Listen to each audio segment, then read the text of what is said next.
kiri mu sunna omukyalo okubeera nga akomolebwa. Agambye ki? Kiri mu sunna omukyalo okubeera nga akomolebwa. Bannange. Obusiraamu era kyekikuuma abakyalo obutabeera nnyo na bwagazi. Agambye ki? Tegerekisi omuntu buli bamukendeezaako baabakomola bamanyi kiki kye bakola. Mwana akyali muto ne bagenda ne bamukendeeza kimuyambako omwana obutabeera nnyo na shahawa.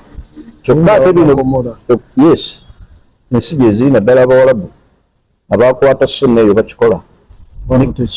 Wano nanti muli ku kalica wano abaana mubasindika mu nsiko kati ate wano mu nsiko ebyo bibongera shahawa. Mu bugoberere kano ka Imaamu Kyeyune nga amuvuma nti bidawa oba tosobola kusomesa mfa mutujjeeko daawa ez'ekisiru oba tosobola kusomesa byamagezi va mu kamera. Imwana gwo watandika ddi okuvuma bamaseeka bwotyo? Bamaama b'omwana ono, omwana wammwe ono si mulungi, gyandiba emirimu gyammwe gitali mirungi. Oyo omwana wammwe nga bonnabbi Nuuhu omwana we bw'ataali mirimu mirungi n'ono omwana Zaharazatu. Kubanga oba enkuza yakuzibwamu atya situgitegeera. Oba tosobola kusoma mutujjeeko daawa ez'ekisiru. Qur'ana ne ahadisi z'omubaka sallallahu alaihi wasallam adilla min kitaabi wa sunna. Imaamu Kyeyune omubaka mu masheekhe bafu abakulu n'abalala bangi nyoyo Sheikh Abdul Nasir Mubiru obujulizi okuva mu Qur'ana ne hadisi n'osooka ogamba nti Allah wawe yakiwandika bushaitani. Mukama waffe yeebazibwe nnyo bassebo ne bannyabo mbalamusizzaako mu linnya erisinga amanya gonna erya Yesu Kristo Mukama waffe. Neebazizza nnyo Katonda omuyinza w'ebintu byonna okutuwa omukisa ate okubaako bye twogera oba bye tugabanako. Ndabye Sheeka ng'ayogeza obukambwe obuyitirivu ku mwannyinaffe agezaako okulwanirira eddembe lyabwe ng'abakazi. Omanyi Obusiraamu ebbanga lyonna lyakwata abakazi ne libateeka emabega. Y'ensonga lwaki mu biwandiiko by'Obusiraamu bisomesa nti omukazi talina kyayinza kwogera ne kiwulirwa. Era bakugamba mu hadisi ez'enjawulo nti abakazi basatu abategeevu ennyo, abakazi abategeevu ennyo basatu mbu amagezi gaabwe genkanankana n'ag'omusajja omu omutamiivu ow'oku kyalo. Kati omulembe guno gwe gupuluvinze nti Obusiraamu bwalimba ku nsonga eyo. Mwana muwala oyo gw'olaba gwe batabukira mu katambi, oyo gwe batadde mu katambi, yalaba vidiyo zino nga bw'olaba eya Sheeka Bosa mumanyi wa Busiraamu, nga Bosa asomesa nti omukazi alina okukomolwa mu Busiraamu, kubanga bw'akomolwa nga era bw'owulidde omukazi n'avaayo n'agamba ebintu bino bye musomesa si bituufu, kubanga mujjukire nti abakazi mu mulembe guno basomye ne beetegereza ne bategeera akabi akali mu bintu ebimu. Olwaleero bw'ovaayo n'oga nti omukazi ateekwa okukomolebwa, abakazi bamanyi buzibu ki bwe bafuna singa babakomodde.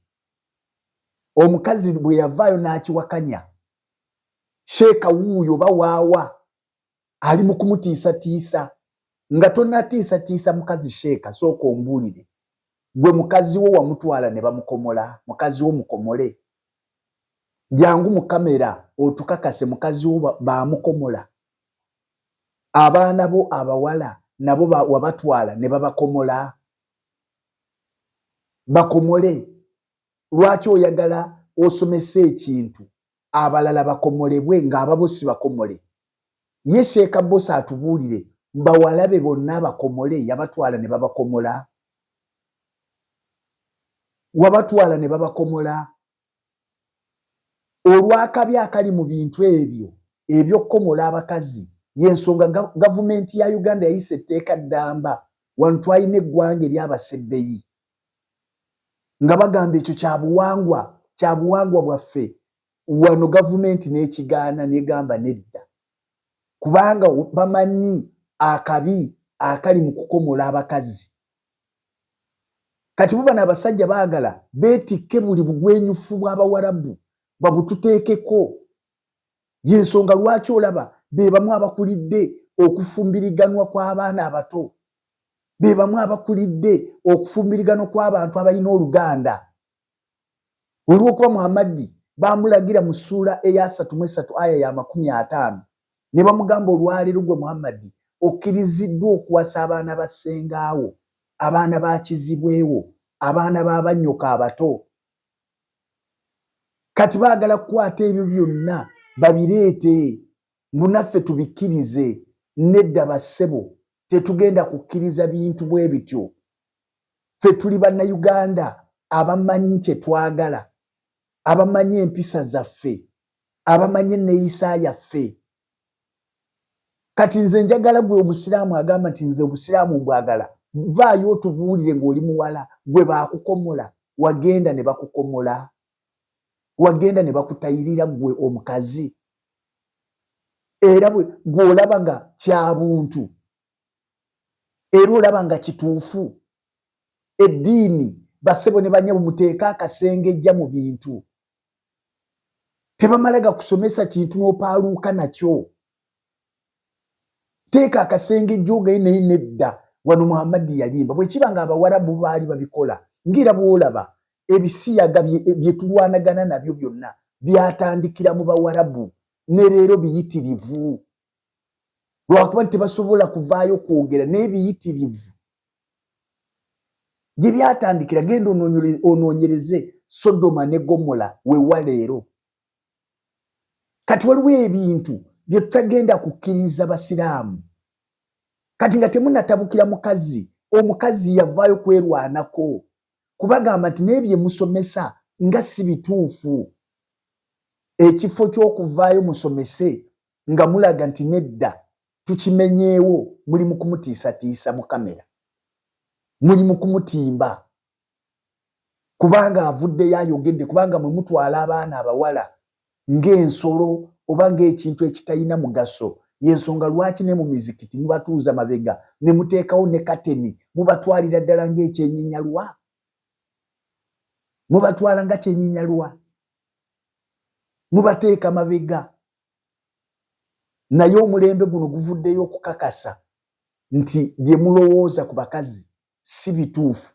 Abakazi bagezi, omuwala yabakyalenjinze, temusobola kuvaayo kunnyonnyola nsonga eyo mu bulambulukufu, temusobola. N'ebirala bingi byazza abakyalenjinga, temuyina bukakafu, temusobola kuvaayo. Nammwe mwennyini mubisomesa naye temusobola kubikola.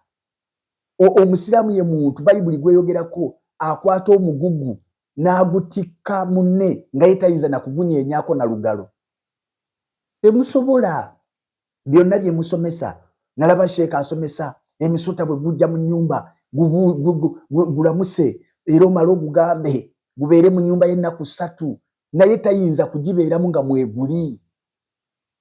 Byonna mubisomesa naye nga nammwe temuyinza kubikola. Nga temusobola, temuyinza kubikola bye musomesa.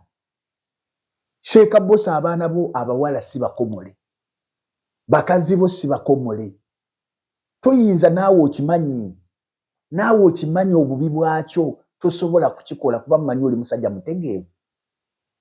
Kati nze neewuunya bwewuunya lwaki omukazi bw'avaayo alwanira eddembe lye ng'omukazi ate muteekawo force, ateekwa kukikkiriza lwampaka. Bw'aba takikkiriza kale asirike, tajja kusirika. Guno omulembe tetugenda kusirika, tugenda kusigala nga twogera, tugenda kubikkulobwa ebyama byammwe byonna n'obwereere ensi ebitegeere, muleme kulimba bantu. Ekyo ndowooza mukitegedde. Mpeera abakazi bonna Abasiraamu amagezi n'abasajja Abasiraamu amagezi. Ebintu by'Obusiraamu tojja kubikola. Kati bwe kiba nga okkomola nalyo tteeka ly'abakazi n'otakikola, olaba ntoyinza kuyingira jjana ya Allah ne bwe bantuufu naye muyina eddembe okujja eri Kristo Yesu. Yesu waali okubasonyiwa n'okubanaaza n'omusaayi gwe n'okubasaasira. Eno ewa Yesu teweetaaga kukukomola gwe mukazi gwe, kubanga Bayibuli esomesa mu kyamateeka essula ya 30:6. Bayibuli neega nti mukomole mitima.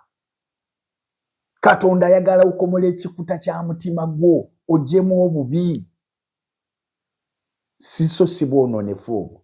Emirembe gibeere nammwe. Nze